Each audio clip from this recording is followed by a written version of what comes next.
Okay,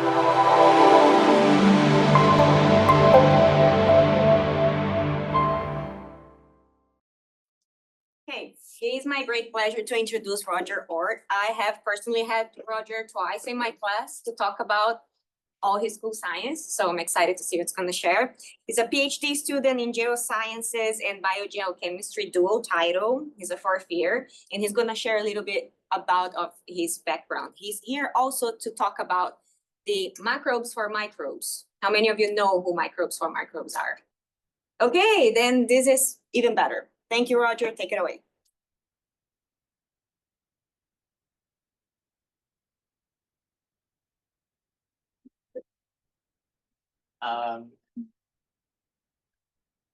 Yeah, so hi everyone. I am really happy to have been invited today because I really want to advertise macros for microbes to everybody. And I also want to have an excuse to talk about Winogradsky columns, which is what macros for microbes is currently working on. So I get to do both of those things, so I'm very happy.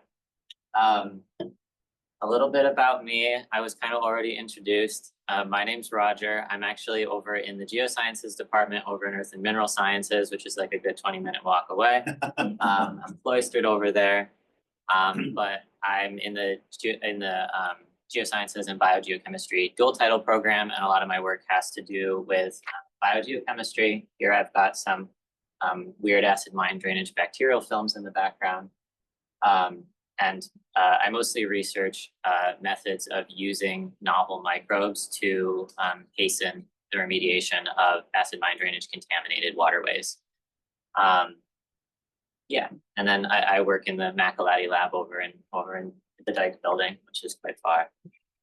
I'm the current standing president for the Macrobes for Microbes student group. So you might know us as the student extension, the grad student run extension of the One Health Microbiome Center. And we do a lot of outreach, education outreach, and research activities related to the One Health Microbiome Center. So I thought that I'd use this opportunity to talk a little bit about some of the stuff that we've done in the past and what you can expect us to do more in the future, just in case you're interested in joining us for our future activities. So in the past, we've worked with the Science Policy Society. And we've done outreach events at the Schlauer Center Region Library with the Elementary Explorers program. So we were able to teach microbiological sciences to elementary school kids, which was very rewarding. I personally remember not having too much of an in-depth science education until I got into like middle and high school. So seeing getting kids interested in the natural world around them was really rewarding for me. So it made me realize that I'm out of touch, because I remember thinking that algae and muck and stuff like that was really awesome when I was their age, and they did not really like it that much. They thought it was quite gross. All the more reason to introduce them to exoplasts. But that's been really fun, and we're excited to keep collaborating with the Science Policy Society as well. I also wanted to really quickly advertise our Echo microscope. So one of the other things that we do as the student extension of the One Health Microbiome Center is we manage the borrowing and use of a lot of different scientific equipment, mostly this microscope. It is a great outreach tool, and I wanted to quickly advertise it to all of you since it is an asset that you have at your disposal. So it is a light microscope that comes with an iPad interface. So instead of, when you're doing outreach, instead of making everybody take turns looking through the eyepieces, you can really quickly just have the display up on the iPad. It's a 2-in-1 scope, so you have both inverted and upright modes. And what we have comes with 2x, 10x, 20x, and 40x lenses. So we've got a lot at our disposal. It's pretty good for microbiological outreach for that reason, because you can get pretty zoomed in. You can get some great photos on it. This is a photo that I've taken on its cousin, which I have in the Macalati lab. But because of the iPad interface, it's really great for like being a teaching tool, and you can even hook it up to like larger presentation screens and stuff.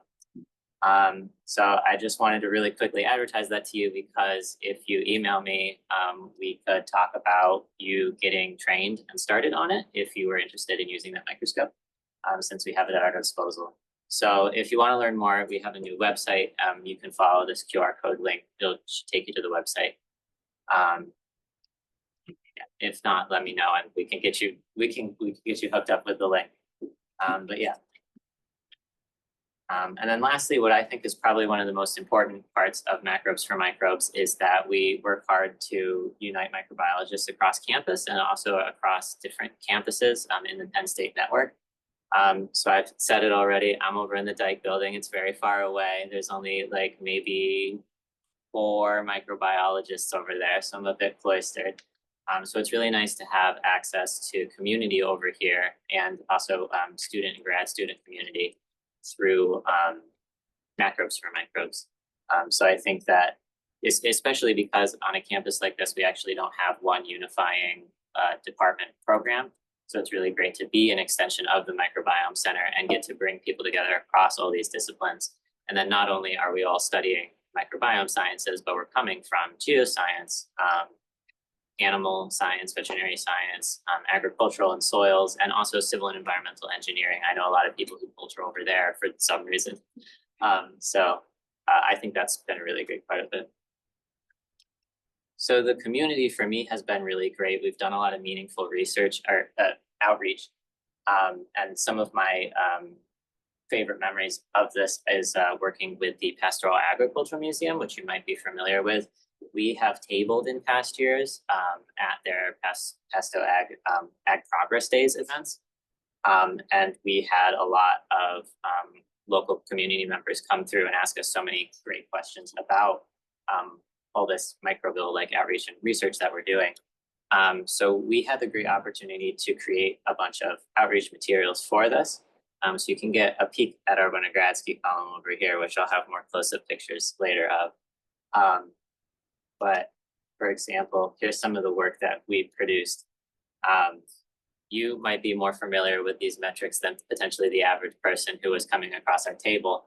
But I think one of the great assets, or one of the things about teaching microbiological science to people and citizen scientists is that some of the numbers are kind of immense and whopping. So people get a really crazy impression learning some of the stuff for the first time. So we made this little comic talking about the density of microbes in soil and how important they are for soil. So we have a thimble full of even the most boring soil that you can find on Earth likely holds more bacteria than the population of the state of Pennsylvania, versus that same thimble of the most bacteria-filled soil on Earth would contain more bacteria than there are stars in our galaxy. So we've got kind of impressive numbers there. So a lot of people came through and enjoyed the comics, so that was really rewarding. At this event, we also worked on having this kind of superhero lineup, which I can't get too much into because if I talk about it, I can talk about it for a long time. But we wanted to introduce the concept of microbes being capable of basically having superpowers and influencing the world around us, even though they're invisible to us. And we thought it might be especially fun for kids. So we have all these different microbes that have these human superhero forms. For example, here's cyanobacteria, and she can photosynthesize and gain powers from the sun with her hair. And here's Redox, who gets energy from chemical transformations to power his electricity powers. So we were doing this, and this was a pretty big hit at that event as well. So we've got kind of outreach stuff like that going on. Yeah.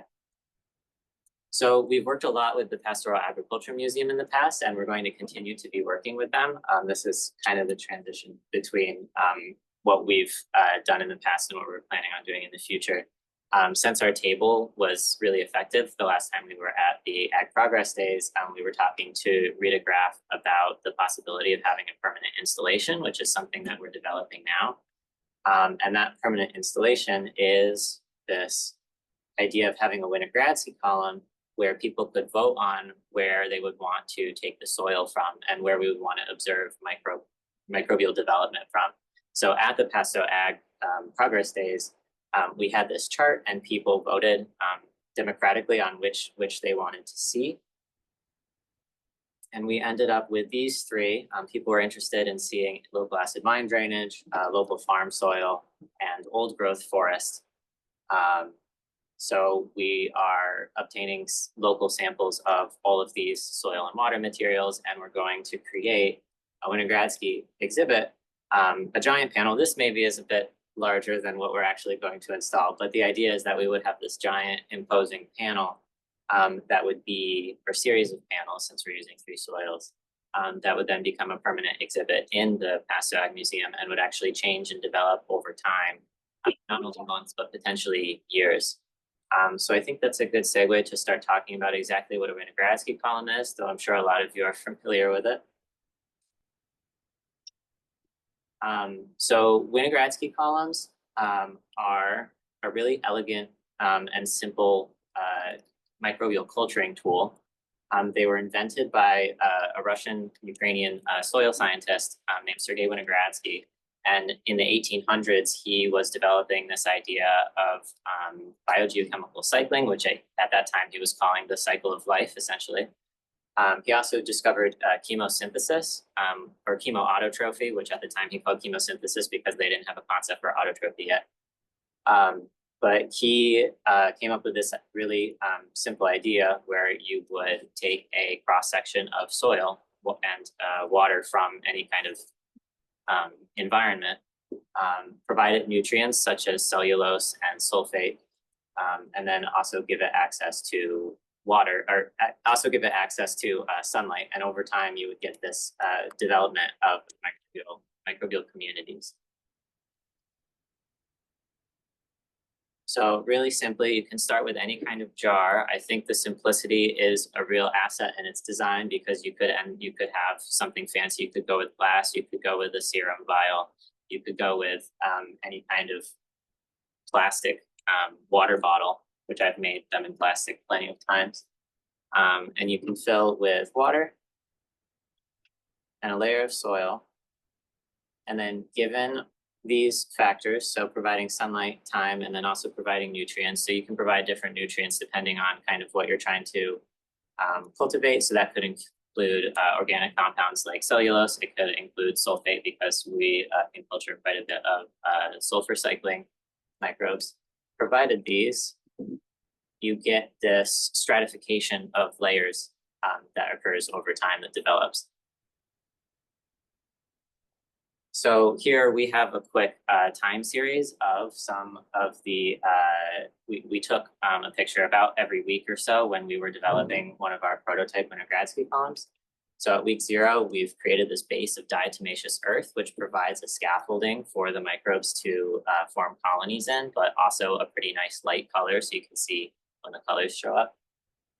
At about week 1, we've got this indication of growth around the sides where this pocket of anoxia is developing, which I'll talk about more in a little bit. And some of the diatomaceous earth has continued to settle. At week 2, we have even more of that banding appearing, and then we also have some colonies forming in the middle. So 2 weeks, it's progressing pretty fast. At week 3, it kind of explodes and we really get this. You can see the transition from this one band of that black, darker color to the microbial colonies that are in the center top. And then at week 4, this is where we had it at its most vivid, and it stayed like this for quite a while. So it was very stark. What I enjoy about this the most, which we can talk about a little bit later, is how stark the difference is between the oxic zone and the anoxic zone. So it's been a great teaching tool for that concept. So yeah, and within 4 weeks, this was overwhelmingly fast. A lot of them can take quite a bit longer. But yeah, beautiful panel. So what our hope is that we produce something similar to this in a larger scale and have it in permanent installation at the Pastoral Agriculture Museum. So the way that a Winogradsky column works essentially is that it enforces a gradient. So when you create the Winogradsky column, wherever you're taking sediment from is going to contain any number of different things, and it's going to probably have an oxic zone where it's kind of exposed at the surface, and an anoxic zone where at the bottom where it's not been exposed to oxygen. When you take that soil and you mix it up, you basically introduce oxygen to the entire column, but very quickly that oxygen gets consumed at the bottom and then not replenished. So you end up with this stratification where there is a zone of oxygen at the top and then there is not one at the bottom. So that gradient of oxygen kind of controls, you would, if you were aerobic, if you were aerobically respirating, you would want to align yourself at the top of this column. And if you were aerobically respirating and creating oxygen, for example, cyanobacteria or any kind of oxygenic photosynthesizer, you would align yourself at the top of the column. So we get this really distinct green band up here, which you kind of saw in the previous panels, where we have these photosynthesizers.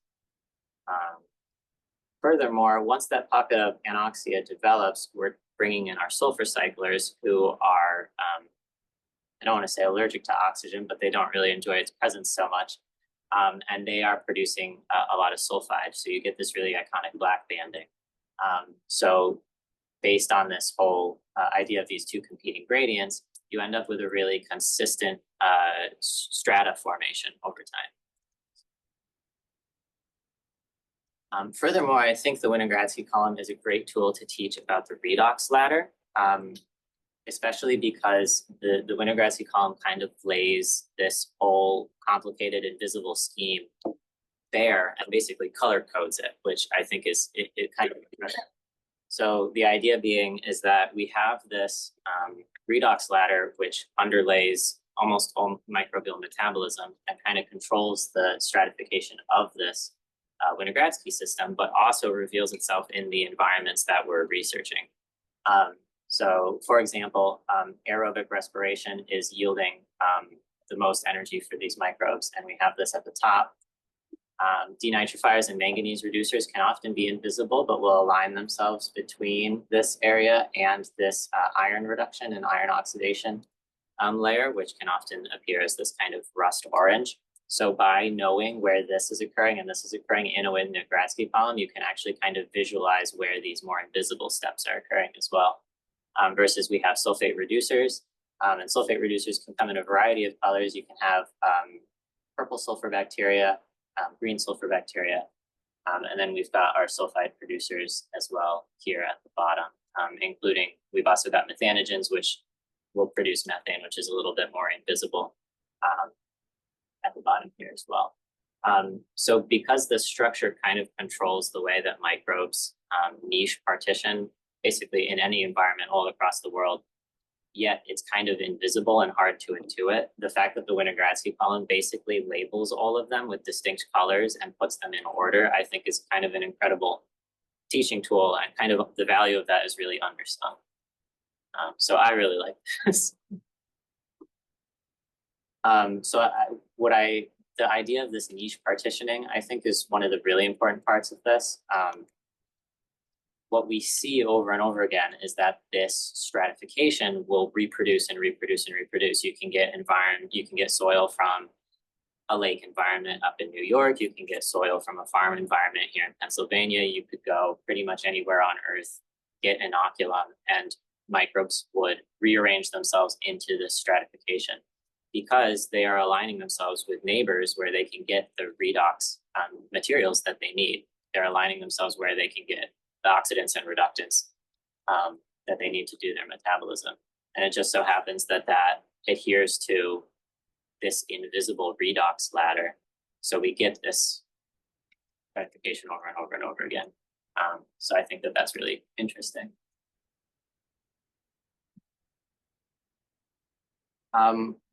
One of the major values of the Winogradsky column to me is that despite many environments being very disparate, the Winogradsky column reveals that this redox structure is actually underlining a lot of these locations. So this is a picture of Green Lake in upstate New York, which I'm actually going to after I leave this seminar today.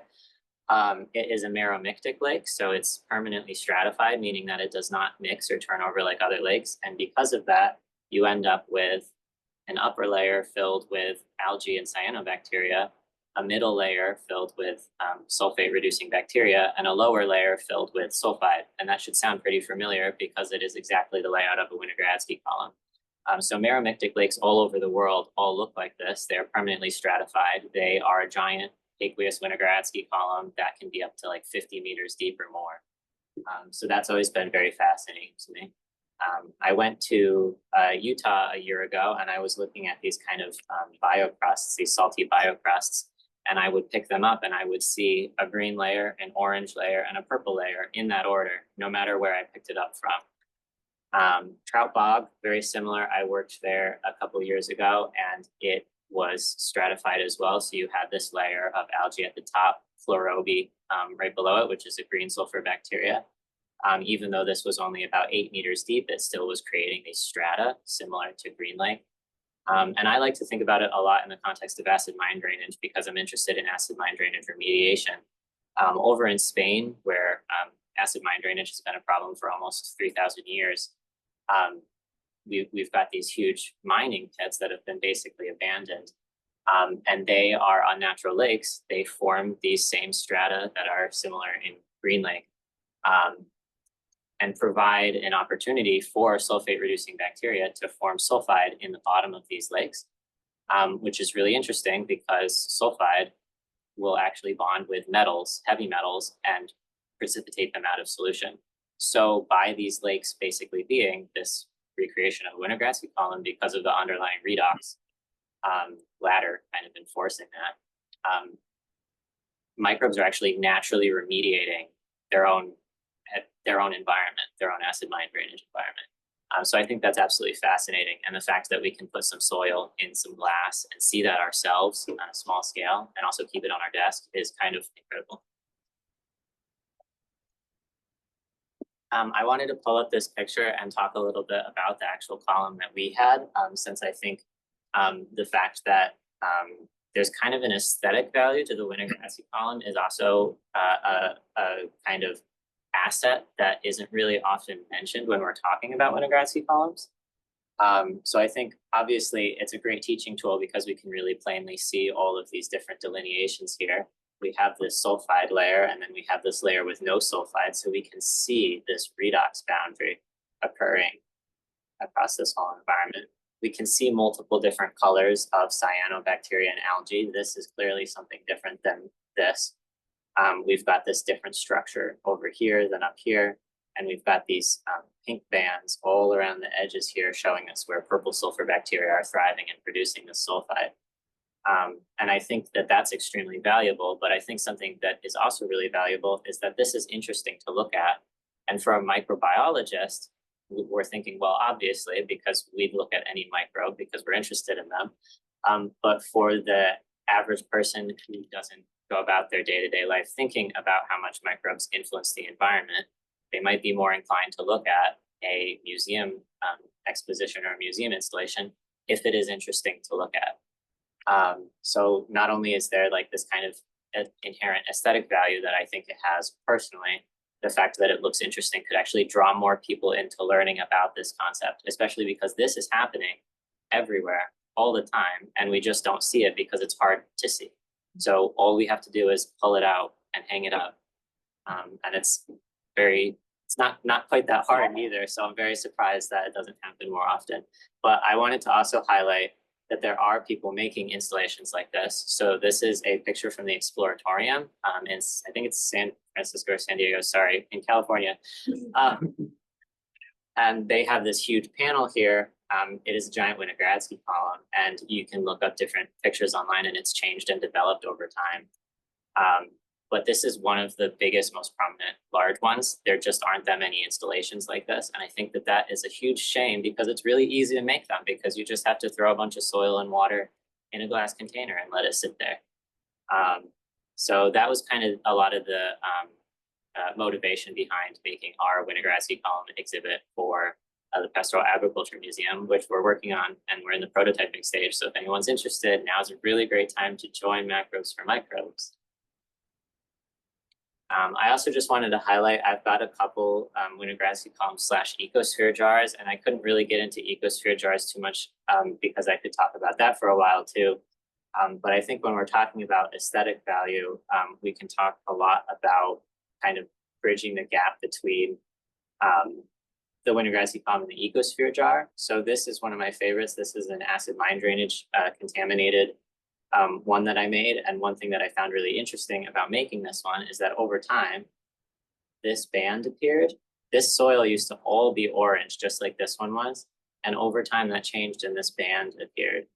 So the iron was somehow concentrated in one location. And I'm curious about the implications that that has for the kind of biogeochemical cycling that's occurring in these jars.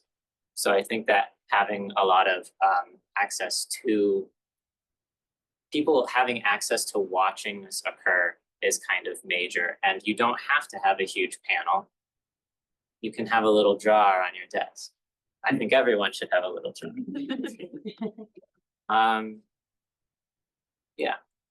So that is kind of my spiel. You can probably tell I'm really interested in the idea behind the value of Winogradsky columns. I think that they have a place next to, for example, our house plants. And I think they deliver aesthetic value to our lives, potentially drawing in people into learning more about microbiological sciences, which is often hard to get into because we can't, by definition, we cannot see them. And we often can't really see what they do, even though they influence all of life and the world around us all the time. So yeah, that's what I got.